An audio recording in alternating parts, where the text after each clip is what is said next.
Ce dimanche 25 décembre, Canal+ propose à ses abonnés de voir ou revoir les aventures de la famille la plus drôle de France dans Les Tuches 4, une comédie qui sent bon Noël. Joyeux Noël. Le Père Noël a déposé cette nuit sous les sapins illuminés des cadeaux pour les petits et pour les grands.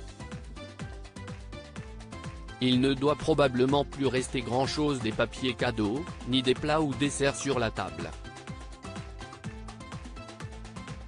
Si les surprises ont pour la plupart déjà été ouvertes, de son côté, Canal+ a également préparé un joli cadeau à ses abonnés, la diffusion inédite des Tuches 4 ce dimanche 25 décembre à 21h10. Une comédie familiale déjantée qui plaira assurément à tous en ce soir de fête. Les téléspectateurs retrouvent la famille Tuche de retour à Bouzolles après la démission de Jeff de son poste de président de la République. À l'approche des fêtes de fin d'année, Cathy demande un unique cadeau, renouer les liens avec sa sœur Maggie, et son mari Jean-Yves avec qui Jeff est fâché depuis 10 ans. Malheureusement, la réconciliation entre les deux semble totalement impossible puisqu'ils trouvent un ultime sujet de discorde, Noël. Alors, comédie sur fond de querelle familiale, rien de mieux pour passer un bon moment de détente entouré de ses proches. Isabelle Nanty dédoublée dans le film dans Les Tuches 4, Isabelle Nanty a dû incarner deux personnages en même temps, Cathy, la femme de Jeff, et sa sœur jumelle Maggie. Les deux sœurs apparaissent souvent dans la même scène, ce qui a mené l'équipe technique et du long-métrage à utiliser une technique de dédoublement très connue dans le milieu. Dans une interview accordée à Allociné, Olivier Barou, le réalisateur du film et Jean-Paul Roux, l'interprète de Jeff, ont expliqué comment cette prouesse a été mise en scène.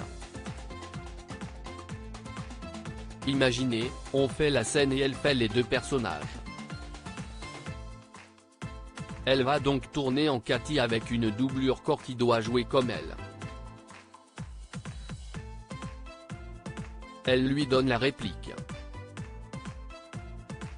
Coupé. Isabelle retourne au maquillage, se change, maquillage, coiffure. Ça prend bien 1 heure à expliquer l'acteur en soulignant le travail astronomique de sa partenaire. Elle va jouer avec elle-même. Olivier Barou, qui travaille sur le prochain opus, a complété en disant que l'actrice Isabelle Nanty jouait finalement avec elle-même, et elle va jouer avec elle-même après. Le binôme a raconté la difficulté de procéder en détail. Elle joue avec elle-même au son, et elle joue avec quelqu'un d'autre en face d'elle, sa doublure. Tout ça, CIST fixe. Mais s'il y a un mouvement de caméra par exemple, CIST encore plus compliqué, ont-ils expliqué à nos confrères.